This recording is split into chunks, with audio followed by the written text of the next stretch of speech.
Tantor Audio, a division of recorded books, presents The Devil in the Gallery: How Scandal, Shock, and Rivalry Shaped the Art World, by Charney.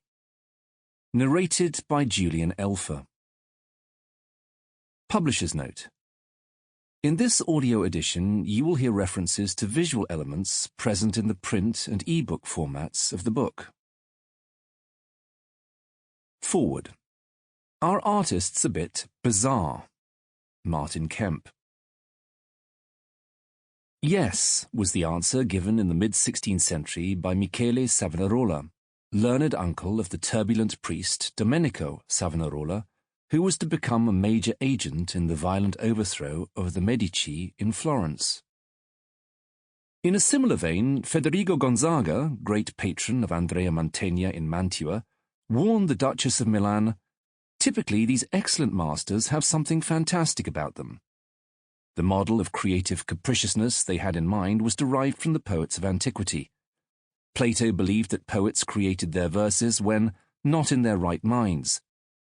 This notion was taken up by Seneca, the Roman philosopher and playwright, who tells us that there has never been a great genius without some touch of madness. Shakespeare says much the same thing. The assigning of specific temperaments to individual painters and sculptors in the Renaissance went hand in hand with their increasing recognition as members of the creative elite, rather than craftsmen. Alongside this went greatly increased remuneration for practitioners with top reputations. What I have called the super artists, Mantegna, Leonardo, Michelangelo, Raphael, and Titian, needed to be humoured if a patron was to receive the finest fruits of their labours. Michelangelo's famed terribilità pushed to previously unthinkable limits his relationship with powerful patrons, not least with the equally terrible Pope Julius, patron of the Sistine ceiling. We thus have the four factors that drive the rise of uppity artists: the idea of artists as inspired creators, their upwardly mobile social status, their quest for fame, and their demands for high remuneration. However, and it is a big however, two of our grand super artists were well-mannered and consummately professional in their dealings with patrons. For every jumped-up rogue, we can find one or more examples of exemplary gentlemen. The courtly Raphael and the ennobled Titian, the first pan-European star in the visual arts, are conspicuous cases in point. In the next century, the much-travelled Rubens indulged in artistic and political diplomacy at the highest international level. His greatest pupil, Antony van Dyck, was described as living magnificently, more like a prince than a painter. The contrast with the belligerent and licentious Caravaggio could hardly be sharper. What is true is that the idea of the unruly artist provided a framework within which artists could sometimes get away with more than ordinary mortals. Benvenuto Cellini, virtuoso goldsmith and sculptor, owed his life in the face of his violent crimes, even more serious than those to which he confessed in his autobiography, to his merits as a great artist, and to the sense that wayward geniuses might be excused bad behaviour, as was Caravaggio to a degree. However, in the end Caravaggio's excesses caught up with him. The example of Cellini reminds us that violent artists do not necessarily produce violent art. Caravaggio's personality and art seem to match. However, Cellini's metalwork is sumptuously suave, and even his Perseus with the head of Medusa, a violent subject, is gracefully poised and stands on a stylishly decorative base as a rhetorical manifestation of art. Even if an artist were, for the most part, well-behaved and tractable, the quest for fame, as reflected in the rise of biography, could all too readily provide a source of bitter rivalry. The collision of Leonardo, Michelangelo, and Raphael provides the first major public episode that is well documented. Though professional rivalries have always existed, like that between the Ghiberti and Brunelleschi during the construction of the dome of Florence Cathedral, Leonardo and Michelangelo notoriously disliked each other, most acidly when Michelangelo aggressively dismissed Leonardo's arguments that painting was superior to Michelangelo's beloved sculpture. Even the more diplomatic Raphael was drawn into rivalry with the difficult Michelangelo. When Giuliano de' Medici, Pope Leo X's brother, simultaneously commissioned altarpieces from Raphael and Sebastiano del Piombo, he was in effect setting up a competition between Raphael and Michelangelo, who had agreed to provide designs for the latter, his Venetian protégé. Letters between Sebastiano and Michelangelo in Florence document the bitterness. In one of the letters, Sebastiano wrote, "My more than father and most beloved, I am sorry that you were not at Rome to see 2 pictures by the prince of the synagogue, which have just been sent to France, for I believe that nothing more opposed to your views could be imagined. I need only say that the figures look as if they had been smoked or were made of polished iron, all bright and black." Given the nasty climate of anti-Semitism, Sebastiano's slur about the prince of the synagogue was about as unpleasant as it could be. The smoked style was a wholly unflattering allusion to Leonardo's influence on Raphael. Cellini's rivalries were at least as acid. His enmity with Baccio Bandinelli, the sculptor, was very bitter, as was his dislike of Giorgio Vasari, who had come to assume general dominance over artistic activities in the Florence of Grand Duke Cosimo I.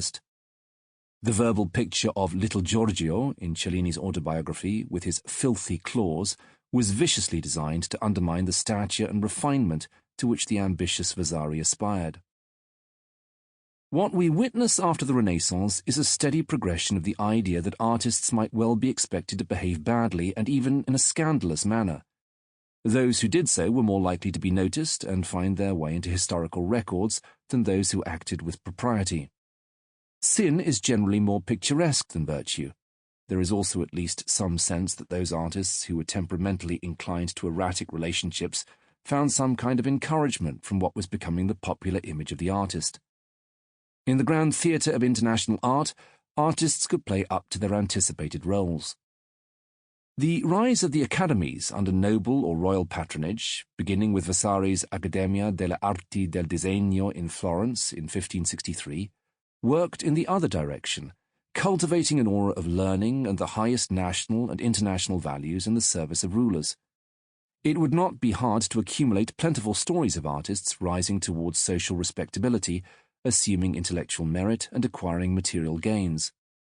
But any resulting book would not have the appeal of this one, an anthology of antisocial activities. It is, paradoxically, the solid establishment of the academies that was to foster the context for rebellion. The stuffy complacency of the academies was a factor in their being progressively bypassed during the 19th century. The rise of new kinds of critics, patrons, dealers, and auction houses changed the environment for art. The traditionally great patrons of the church, the court, and aristocrats no longer held unrivaled primacy. The annual exhibitions of the academies played a role in this social revolution in the market for art. The rule of the academies was most dramatically challenged when Gustave Courbet set up his own pavilion of realism adjacent to the official art show during the Grand International Exhibition in Paris in 1855, a story likewise told in this book. A belligerent realist and socialist, Courbet knew how to shock with his art and political beliefs, and he clearly relished doing so. During the Paris Republican Commune in 1871, Courbet proposed that the huge Vendôme column, immortalizing Napoleon, be disassembled and moved to a less conspicuous location. In doing so, the whole column was brought crashing down ruinously. After the collapse of the Commune, Courbet was condemned to pay a massive sum for rebuilding the monument. He opted to go into self-imposed exile in Switzerland, and the French government sold off the artist's paintings cheaply. Courbet was to die in exile in 1877. Courbet's example of forthright independence from the standard institutions of art in the empire was vital for the younger generation. The Salon des Refusés and successive rebellions by groups of modern artists coming together as self-proclaimed revolutionaries stands in direct line of descent from Courbet's pavilion. We are witnessing a move from rebellion being rebellion to it becoming something of a standard stance in today's art world. To be involved in a bit of scandal is a good career move. Art institutions, including the academies, have come with slow and often ponderous agility to embrace rebellion and artistic scandals as a kind of norm in which artists become self-aware actors in what have become stereotyped dramas. The popular press plays its oddly duplicitous role, being shocked and relishing the process of being shocked. We are no longer surprised to be surprised, even if we are, sometimes, surprised by what the surprises are. Preface. Rivalry, scandal, and shock are negative things, aren't they? While in most fields they are, in the history of art they have actually been beneficial motivating factors for artists. Famous rivalries have helped elevate art to new levels. That Cimabue painted a Maestra led to his two-star pupils from rival cities, Duccio and Giotto, each painting the same subject, in direct competition with each other, and with their master, for who would paint it best. Bernini and Borromini vied for mastery of architecture in 17th century Rome, while an overt competition in Florence led to Brunelleschi coming up with a way to complete the world's largest dome when no other architect could. The animosity between Delacroix and Ingres, the Impressionists and the academics of late 19th century Paris, and countless other examples brim the edges of this book. The history of art is chock-a-block not only with fascinating and dramatic stories, but with rivalries that push the boundaries of what art could be and inspired genius to further heights. Scandals more often are the unmaking of individuals than the moment they establish themselves. But in the art world, scandal has almost always been a good thing for the artist and for their art. This has been so obviously the case that many artists have courted scandal intentionally, from Picasso's wave-making Guernica to Courbet's undermining expectations with his monumental paintings to whistlers that were deemed too hot for Victorian viewing. Linked with scandal is shock, the intentional overturning of expectations in order to be talked about. From Damien Hirst's Shark to Marcel Duchamp's Urinal, from body art involving letting one's own blood to statues of Christ immersed in urine, shock has been a key promotional tool.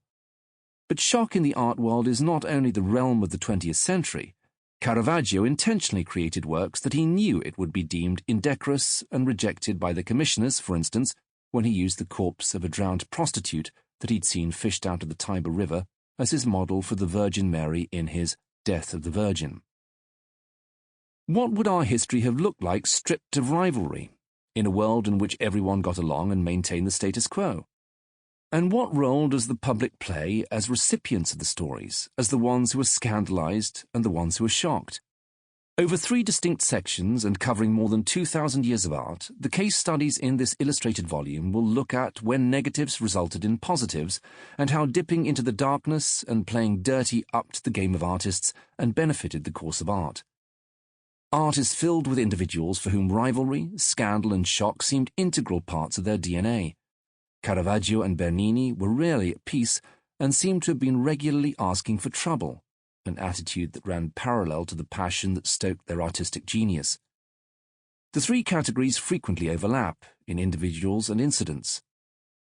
The Devil in the Gallery examines how these antagonistic actions, moods and tendencies, which we tend to think of as negative and destructive, actually help shape and elevate the course of art, where something beautiful grew out of the weeds and ruins of the drama.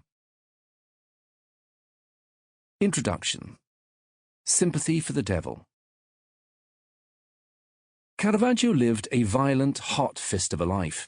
It was brief, full of angst, upset, blood and death, featuring a total revolution in painting on a scale only rarely approached in other periods in the history of art. Michelangelo Merisi, who got his nickname from having grown up in Caravaggio, near Milan, is one of just a handful of artists who completely changed art, shifted its continuum in a new direction. Along with the lights of Giotto, Masaccio, Donatello, Michelangelo, Turner, Picasso and Duchamp, Caravaggio was a game-changer, invoking a level of naturalism, drama, cinematic use of lighting, and surprising interpretation of religious scenes that turned the art world on its head. But while his art is, rightly so, the subject of reams of scholarly and popular writing, it sometimes slips between the cracks that Caravaggio was perhaps art history's most notorious criminal. He was a difficult character, someone who courted disaster, provoked it, and his life was a series of outbursts, incitements, scandals, rivalries, and shocks. But what if those very negatives were actually part of what made him great? The talent and genius were there, of course, but perhaps what we consider to be destructive in fact pushed his art to greater heights. We know far more about Caravaggio than most pre-modern artists because he was brought to trial so often. Court records have a habit of surviving far better than most, particularly in Italy's impressive archival system. So while we do not even know the birth year of Hieronymus Bosch or what Rogier van der Weyden did for the first dozen or so years of his life, we can track Caravaggio's exploits in impressive detail even to the day. He was also the subject of multiple biographies, including those written by people who knew him and sometimes hated him. These riches mean that we have a far more three-dimensional portrait of him, and it isn't pretty. In colloquial terms, Caravaggio was a major-league arsehole. He was also probably sociopathic, as so many people remark about his choleric, ill-tempered, jumpy, unpredictable personality, even those, like Cardinal del Monte, one of his earliest admirers and patrons, who wished him well. His roguish behaviour is attested to in the many pages of court documents from at least 11 different trials. He was a world-class bad tenant. He threatened his landlady, called her names, and pelted her with rotten vegetables and stones. He poked a hole in the apartment wall, ostensibly to let in natural light, but with it came snow, rain, and swarms of pigeons. He was almost certainly bisexual, involved in relationships with many women, most of them prostitutes. He probably also worked as a young male courtesan in the service of several cardinals who enjoyed such company. He would paint portraits of these consorts and of himself in a similar pose. He was likely in a physical relationship with one of his adolescent male models, Cecco de Caravaggio. His sexuality is not really relevant to the discussion of his criminal activities, other than to say that accusations of homosexuality and sodomy were cast around him, as both were illegal at the time. But it is often difficult to tell whether accusations were real or fabricated. To get someone into trouble in Baroque Rome, an enemy might accuse you of homosexuality, whether or not it was true. That he was a magnet for trouble, much of his own devising, is beyond doubt. He threatened to beat up painters who imitated his style. He did beat up a waiter, ostensibly for having served him a plate of overcooked artichokes. He had to flee Rome after having killed a rival in a fight and spent the remainder of his brief life travelling in hopes of a papal pardon for the murder.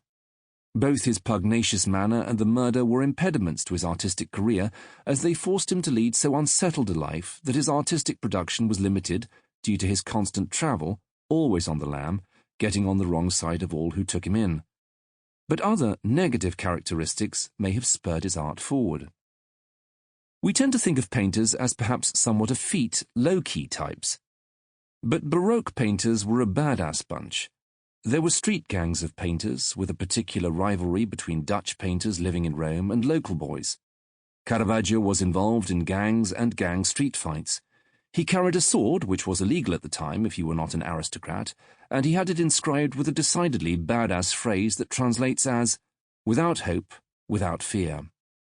It was likely a gang dust-up, coupled with affection for the same prostitute that led to his maiming, and the subsequent death of Ranuccio Tomassoni. It was recorded that the fight was over a tennis match, but scholars have found that it was not a straightforward murder, but rather a very personal attack. Tomassoni's genitals were mutilated, and he subsequently died from the wounds. Caravaggio was obliged to flee or face trial for murder, with the penalty capital punishment. He was under the protection of some powerful aristocratic patrons, including the Colonna and Del Monte families, but there was only so much they could do. In Rome, only the Pope, who was the equivalent of the king, had the power to pardon a murderer. And so Caravaggio fled, always hoping to return if a papal pardon could be secured. He first set off for the Colonna family estates outside of Rome. He continued on to Naples, where he scored major, lucrative commissions thanks to interventions by the Colonna family. Even while on the run for murder, Caravaggio was still the most popular avant-garde painter of the time, and his work was welcomed wherever he went. He might have remained in Naples, but his friend Fabrizio Sforza Colonna was about to set off for Malta. He was the general of the galleys of the Knights of Malta, a medieval crusader order, the Hospitallers, populated with members of Europe's finest families and with huge influence, particularly at the Vatican. Caravaggio saw membership in the order as his best chance for a pardon, so he joined Colonna and sailed for Malta. There he was immediately welcomed by Alof de Vignacourt, the Grand Master of the Knights of Malta, who was delighted that so famous an artist should rock up on the shores of his rocky island.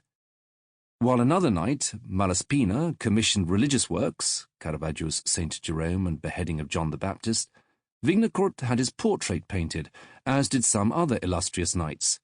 Things were looking good for Caravaggio, until, Caravaggio being Caravaggio, he got into trouble. The exact nature of it is not clear, but it seems that he got into a fight with another knight, an aristocrat to boot, in which he broke down a door and beat up his opponent. Having arrived in 1607, by mid-1608 he was cast out of the order, referred to as a putrid and fetid member, and thrown in prison. Alas, history does not record just how, but he managed to escape from prison and make his way to Sicily. When his winding path led him back to Naples in 1609, he was jumped by a gang of toughs who beat him so severely that he was permanently disfigured and died not long after, possibly from malaria, but just as possibly from the wounds inflicted. One theory suggests that the gang had been sent to kill him by order of the Vatican, in revenge for his fight with the knight on Malta. Violence and temper, therefore, were his enemies. But did he benefit from the rivalries, scandals and shock of his career that did not involve fists and blades? A close examination of how he chose to create art in a manner designed to shock leads to some surprising conclusions. He used as a model for the Virgin Mary in his Madonna of Loreto painting for the Church of Sant'Agostino in Rome a prostitute friend of his named Maddalena Antonietti, nicknamed Lena, who liked to call herself La Donna di Caravaggio, Caravaggio's woman. Lena solicited clients on the street in front of the church of Sant'Agostino. This didn't go over so well when the locals walked past her on Sundays on their way to Mass, then saw her portrayed as the Madonna inside the church. Caravaggio could have chosen anyone as a model for his Virgin Mary, but instead he made the proactive decision to select someone whom the congregation would recognize as the polar opposite of a virgin. This was a volitional act, a sort of painted middle finger hanging over the altar inside his local church. His Death of the Virgin employed as the model for the body of Mary the corpse of a prostitute that Caravaggio saw dredged out of the Tiber River. He could have chosen anyone. His desire for naturalism made him select a corpse as the model for the deceased Virgin Mary, but that the corpse was of a prostitute, and that the finished painted figure still suggests a body that had soaked in dirty river water, was a proactive shock tactic. Some have theorized that he intentionally made works that church commissioners would find indecorous, not appearing as they had expected, and which they would reject. This meant that Caravaggio kept the advance on his commission, but then could quickly sell the finished, rejected painting to a private buyer for far more money than the church was offering. In this way, he financially benefited from intentionally creating edgy, indecorous works, effectively employing shock to his own end, for shock may be defined, for our purposes, as the intentional creation of a scandal through an action, in this case creating an artwork, that, by design, surprised and dismayed many. An example comes in his work for the Cesare Chapel in the Church of Santa Maria del Popolo. He was commissioned to paint the crucifixion of St. Peter and the conversion of St. Paul. According to his first biographer, Giovanni Baglione, about whom more later, he painted versions of each that were rejected by the patron as indecorous. Both were then sold to private collectors, while he painted a second version of each, which were accepted and remained displayed in the chapel. To understand how Caravaggio could get away with defying, in an almost aggressive way, the expectations of his patrons, we must keep in mind just how popular he was and how recognized was his talent. After the appearance in 1599 of his St. Matthew cycle of 3 monumental paintings, his first large-scale public commission, Caravaggio was the toast of Rome, the most celebrated avant-garde artist in central Italy. The painting style that he essentially invented had no direct precedent. The revolutionary aspects were a strict break from the 2 leading schools at the time, one of which idolized Raphael's high Renaissance classicism, in which particularly biblical scenes were idealized, stripped of emotion, carefully posed in balance, harmonious, calming compositions, and with a general overall diffused daylight, without shadows and with no obvious single light source within the painting. Raphael painted the happiest crucifixions one can imagine, for example, with no visible suffering, tableaux vivants that look more like models standing in poses than snapshots of real life. Each model's face likewise was idealized into a generically lovely visage, but not someone you would recognize if they walked past you on the street. The other preferred painting style at the time was mannerism, a movement launched by the followers of Raphael's great rival Michelangelo. This employed a similar general diffused lighting and idealized faces, but the painted bodies were intentionally contorted, extended, and twisted into anatomically incorrect, unnatural positions for dramatic effect. Caravaggio apprenticed in Rome to a B-level Mannerist painter, Cavaliere d'Arpino, for whom he largely painted still life elements in the background of paintings, flowers, baskets of fruit, architectural elements. Most artists throughout history studied under a master and continued or lightly varied that master's style. Not Caravaggio, who conceived of a radically new way of painting in terms of concept, basic technique and execution. Caravaggio did not use underdrawings, for instance, and he may not even have made preparatory sketches for his paintings, which was standard practice at the time, as none survive, whereas numerous examples do survive of other major artists. He would incise his canvases with the back end of his brush, pushing against it to make a general curve to delineate where he would paint his figures, but nothing like the normal method of carefully transferring preparatory drawings onto canvas or panel and building up by adding layers of paint to a drawing that would remain buried beneath the finished painting, and visible to modern conservators using infrared reflectography. To contemporary painters, this was like building a house without a set of blueprints. Conceptually, his works differed radically. He used models who were his friends and were known figures in the street life of circa 1600 Rome, usually from the fringes of society, jailers, soldiers, and male and female prostitutes. Artists regularly used models, but most at this time, except in the case of portraits, altered the faces of their models, idealizing them and shifting them away from recognizability and towards some platonic ideal of beauty.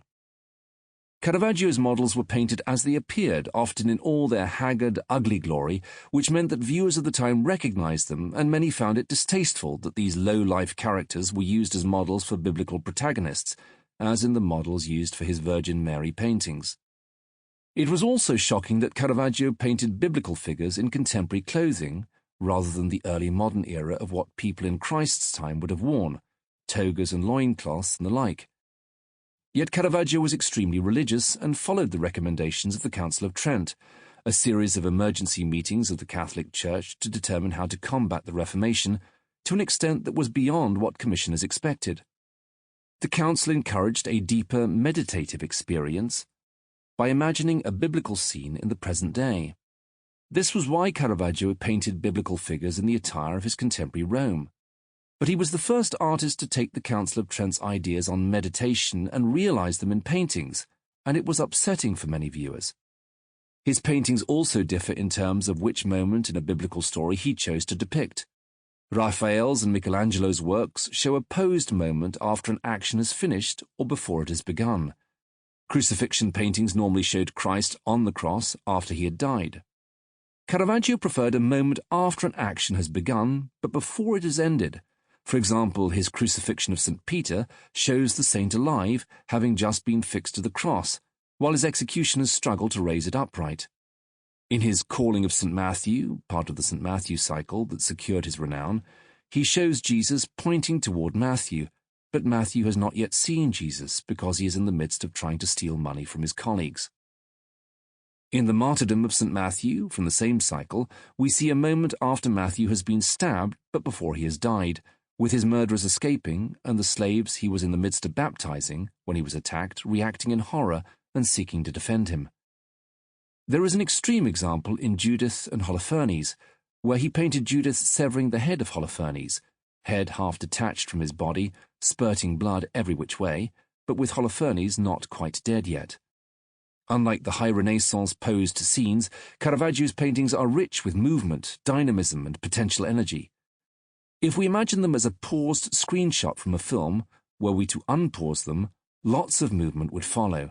Blood spatters, baskets fall off tables, stools are knocked over, bodies tumble to the floor. Such was Caravaggio's popularity, his status as the talk of Rome, the artistic centre of Europe at the time, that artists and patrons inevitably lined up as for or against his revolutionary approach. There remained a classicist school of painters who still considered Raphael the greatest of all and who continued his style with only gentle updates to keep with the times. This was most evident in the Carracci family, three Bolognese painters, Annibale, Agostino, and Lodovico, who founded an academy that trained the leading Italian painters of the mid-17th century, including Domenichino, Lanfranco, and Guido Reni. Their work is far more Raphaelesque, with only a limited aesthetic nod to Caravaggio through their paintings of darker scenes with more dramatic lighting and shadow play, chiaroscuro. Sample complete. Ready to continue?